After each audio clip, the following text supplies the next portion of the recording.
Olá, então dando continuação à nossa disciplina, hoje nós vamos falar sobre as aves e os mamíferos. Vou gravar duas videoaulas separadas, então, nessa primeira videoaula eu vou comentar sobre as aves, na segunda videoaula eu vou comentar sobre os mamíferos. Desde que nós começamos a estudar os cordados, nós passamos por aqueles cordados chamados inferiores, os peixes, depois nós viemos para os anfíbios, os répteis e agora chegamos nas aves. Estamos falando de animais como os répteis que conquistaram o ambiente terrestre, então a primeira vez que os indivíduos não precisaram de umidade ou de água para concluir então todo o seu desenvolvimento. E as aves aí também vieram com algumas adaptações, porque são animais que geralmente voam, porque geralmente nem todas as aves voam. Isso pode até dividir essas aves em dois grandes grupos, das paleognatas, por exemplo, aquelas chamadas mais antigas que não tem carena, que a carena é o seguinte: quando nós olhamos o osso do peito de uma ave, ele é em formato de quilha. Isso é muito fácil de ver quando a gente compra frango, vai comer aquele frango, Você vê aquele osso todo em forma de quilha, o osso externo, que é aquele que junta as costelas, e no finalzinho é comum a gente ver nesses frangos uma cartilagem. Essa cartilagem é porque esses animais são abatidos bem cedo, mas essa cartilagem depois de um tempo ela iria se calcificando quando esse animal se tornar mais velho. Então, na verdade, nós existimos aí dois grupos grandes de aves que nós podemos dizer que são as paleognatas, que é quando não tem essa extensão do osso externo, e as neognatas, que já tem essa extensão do osso externo, que permite então o voo. Então, nem todas as aves voam. Por exemplo, as emas, os avestruz, elas não são adaptadas para voar. Já algumas outras aves não apresentam voo, por exemplo, a galinha. A galinha não faz grandes voos, mas se você jogar ela para cima ou se ela tentar pular de algum muro, você vê que ela vai bater as asas e que ela consegue planear um pouco, vencer aquela resistência do ar, para que ela não caia facilmente. Então, são essas aves que já tem essa carena, que tem essa extensão aí do músculo externo, do osso externo. Mas vamos então, as suas características. As aves, elas acredita-se então que elas são a evolução dos vertebrados. Aves que já existiam desde a época dos dinossauros, Acredita-se até que existiam dinossauros com penas, Tem muitos fósseis, acreditam-se não, tem muitos fósseis de dinossauros que tinham penas, mas não é tão comum de se falar, porque tem aquela visão dos tiranossauros lá e ficou aquela visão para nós, mas existiam aves dinossauros com penas, inclusive. São os vertebrados originados dos répteis, e as suas características gerais, Então, só existe pena em aves, então ter o corpo coberto por penas. Essas penas, elas vão servir de isolante térmico, porque agora nós estamos falando de animais que regulam a sua temperatura corporal e mantêm ela constante. E também estamos falando de animais que precisam ter adaptações para voo. Mesmo que esse animal não vá ter o voo, como é aquele grupo que nós comentamos antes do paleognato, ele também tem seu corpo coberto por penas, porque é o revestimento corporal da ave. E aí, então, ali naquele caso, vai servir como isolante térmico. E elas não têm glândulas na pele, como existe em nós, por exemplo, glândula sudorípara, glândula sebácea. Ela tem uma glândula principal chamada glândula uropigiana. Então, essa glândula uropigiana, ela vai ficar lá onde nós chamamos de sambiqueira comumente, lá na porção final do corpo. Nessa glândula, para essas aves que são aquáticas, principalmente, elas são bem grandes, Para outras, elas são mais reduzidas, mas elas são bem importantes. Elas produzem óleo. Então, é comum nós vermos as aves, por exemplo, bicando as penas, E elas vão bicando e passando o bico naquela pena para espalhar esse óleo. Então, elas vão lá, coletam esse óleo, elas bicam, passam o bico ali onde que tem aquela glândula e vem trazendo esse óleo para toda a extensão das suas penas. Esse óleo, ele tem função de impermeabilizar o animal. Então, se você pega uma ave aquática, vamos supor um pato, se esse pato mergulha e volta à superfície, você consegue ver que as penas dele, elas são impermeabilizadas, ele volta praticamente seco, Isso é uma proteção para a ave, porque imagina se essas penas molhassem, o peso desse animal aumentaria muito, quem sabe ele não conseguisse flutuar em cima da água. Então, vai auxiliar na flutuação, vai impermeabilizar, e isso também, como uma função secundária, ainda vai diminuir a perda de calor para esse animal. Os seus membros anteriores são modificados em asas, esse animal voando ou não, né?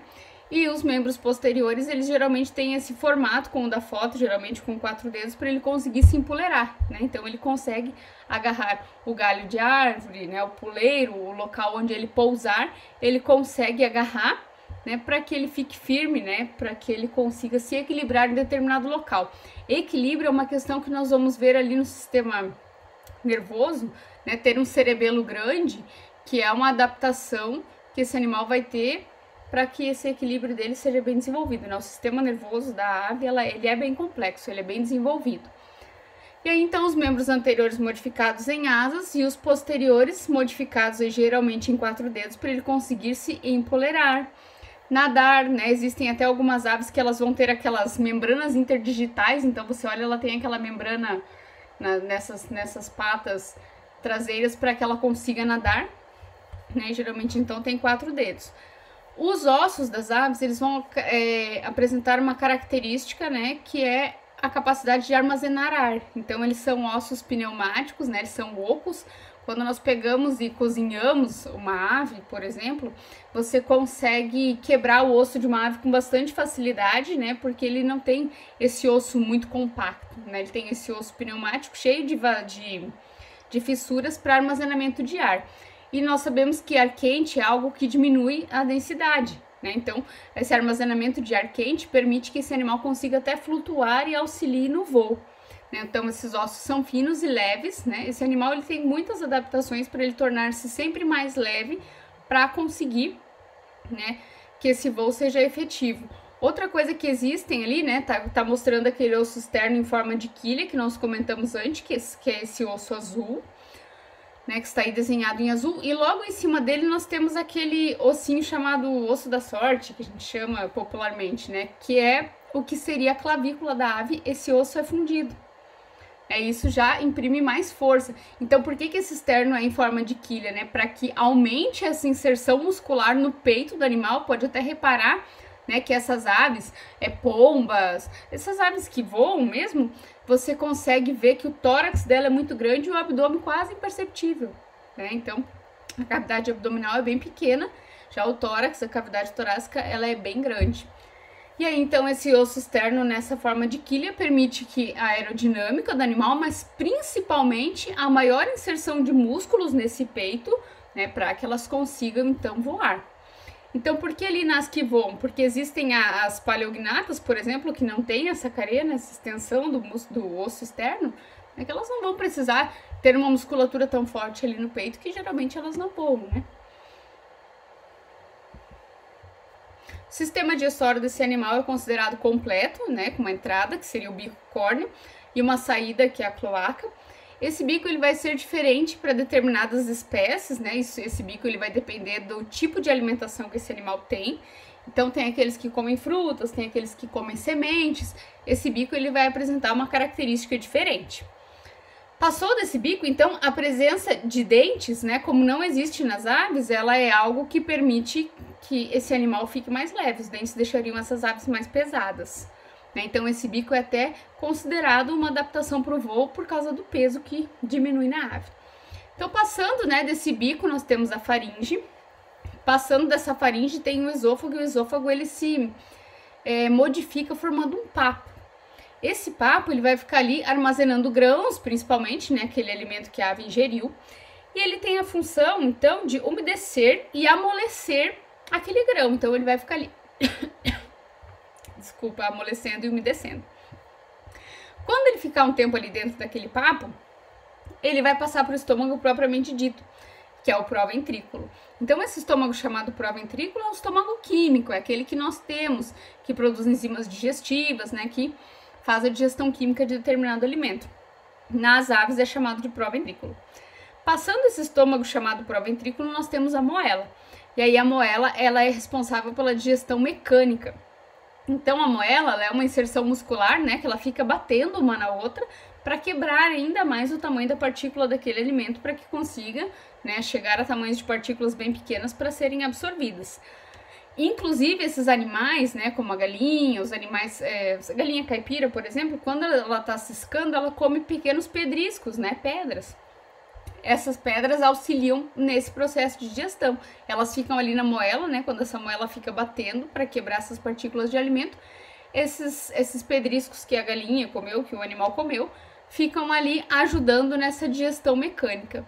E aí, passando, né, desses dois estômagos, né, os chamados aí proventriculo e a moela, nós vamos chegar no intestino delgado e grosso. As aves têm um intestino grosso bem pequeno, até se fala muitas vezes que as aves nem têm intestino grosso, né, porque esse intestino grosso ele é tão pequeno que muitas pessoas nem consideram. E vai terminar na cloaca. A cloaca ela é um órgão que é compartilhado, então, com o sistema reprodutor, né, sistema excretor, então por ali que vai sair a urina desse animal, e também vai sair as fezes no final, né, da sua digestão, como nós estamos falando aqui do sistema digestório. Como é o sistema respiratório dessas aves? Então nós já estamos falando de animais que não são aquáticos, respiração por pulmão. Qual que é a diferença então desse pulmão? O pulmão da ave, ele já é expandido, ele não tem aquela capacidade de ficar se expandindo e contraindo como o nosso. No pulmão acontecem as trocas gasosas normalmente, né, assim como acontece no nosso, a chamada hematose, porém existem sacos aéreos, que são sacos de armazenamento de ar que ficam ligados ali naquele sistema respiratório. Esses sacos aéreos, eles não têm a função de troca gasosa. Quem tem a função de troca gasosa é o pulmão. Porém, esses sacos aéreos, como nós já comentamos antes ali, quando eu falei dos ossos pneumáticos, né, eles armazenam ar quente, e isso permite que esse animal consiga planar, né, consiga voar mais fácil, porque essa presença de ar quente diminui a densidade desse animal. Tem órgãos chamados siringe, né, esse órgão é para emitir sons, até como esses animais no seu sistema reprodutor, nós vamos comentar, eles possuem dimorfismo sexual, nós vemos que os machos apresentam cantos, né, para chamar a atenção da fêmea para a reprodução. E aí, então, né, esses sacos aéreos ficam ajudando que esse animal flutue e voe. Como é o sistema circulatório das aves? Esse sistema circulatório das aves, elas têm coração tetracavitário. Então, coração tetracavitário, ou seja, com 4 cavidades, nós já tínhamos comentado ali nos répteis, porém só aqueles chamados de crocodilianos, né, que já tinha aquela fenda que dividiam os ventrículos. Agora nós temos um coração completo, né, com 4 cavidades bem formadas, que formam 2 átrios e 2 ventrículos. Ou seja, do lado direito, que a gente sempre enxerga invertido, né, então tá escrito ali lado direito no azul, lado esquerdo no vermelho. O lado direito do coração, ele sempre carrega sangue chamado venoso, ou seja, sangue pobre em oxigênio. O lado esquerdo do coração sempre carrega sangue rico em oxigênio, que é aquele lado que está pintado em vermelho.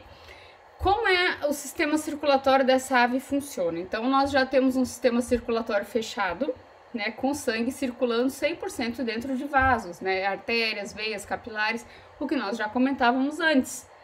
Circulação chamada dupla porque o sangue passa 2 vezes por dentro do coração.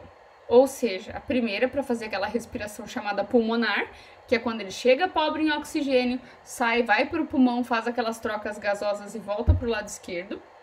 E a circulação sistêmica, que é quando sai do lado esquerdo, passa por todos os sistemas e volta para o coração. Então, são 2 tipos de circulação. E ela é chamada completa porque em nenhuma parte ocorre mistura de sangue venoso com sangue arterial, ou seja, sangue pobre em oxigênio com sangue rico em oxigênio, que nós comentávamos que aconteciam, né, anteriormente. Sistema excretor e nervoso. Então, nós estamos comentando já sobre rins bem desenvolvidos, né, com néfrons, que são aquelas unidades filtradoras de rim. Porém, quando esse sangue é filtrado, né, esse filtrado ele vai formar a urina, porém essa urina não fica armazenada em uma bexiga urinária. Né? Por quê? Já é uma adaptação para o voo para esse animal não ficar tão pesado. Né? O armazenamento de urina deixaria esse animal mais pesado. A formação da urina desse animal é ácido úrico, então esse animal vai urinar, né, vai excretar ácido úrico, que é aquela massa branca que a gente vê nas fezes dos animais, né? Por que ácido úrico? Porque ácido úrico não precisa de muita água para formar. Então, esse animal não tem esse armazenamento de água aí tão grande dentro do corpo, né? Para que ele não tenha mais peso. Então, para ele conseguir eliminar as suas fezes, né? Suas fezes não, a sua urina, né, ele vai excretar aí, então, ácido úrico, que é sem a presença daquela grande quantidade de líquido, né? Então é pastoso e branco. E aí, então, até essa excreção dessa urina, né, desse ácido úrico, ela tá associada à contração dos músculos do peito, né? Então, geralmente, quando esse animal acaba contraindo os músculos do peito, ele acaba excretando. Tanto que as aves, elas excretam muitas vezes durante o dia, né? Que é já para não ficar armazenando essa quantidade de líquido desnecessária, o que daria muito peso para esse animal. A audição e a visão desses animais, elas são bem eficientes, né? Por quê? Visto essa uma arpia, né, que tem na foto, que é uma ave muito grande, mas os gaviões, por exemplo, animais que caçam no mar, né, a gente vê animais nadando, daqui a pouco, nadando não, voando, daqui a pouco aquela ave mergulha e sai com um peixe, né, então ela consegue observar, ela tem uma visão muito boa e audição para ela conseguir caçar, né, o seu alimento.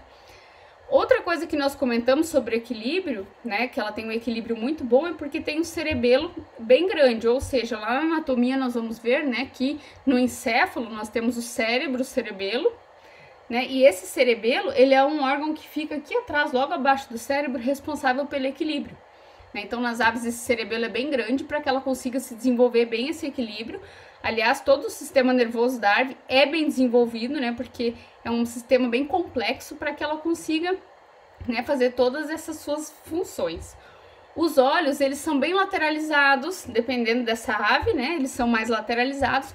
Quanto mais lateralizados os olhos, maior é o campo de visão. Então, essa visão da ave, ela fica melhor, né? Então, ter os olhos lateralizados permite que elas consigam enxergar, né, formar uma imagem maior para conseguir observar as suas presas e grandes, né? E esses olhos, eles têm pálpebras principais, assim como as nossas, e ele tem uma outra pálpebra que na verdade não é uma glândula nictante, é uma membrana nictante. Também glândula porque ela vai produzir líquido, né, para que esse olho esteja sempre umedecido.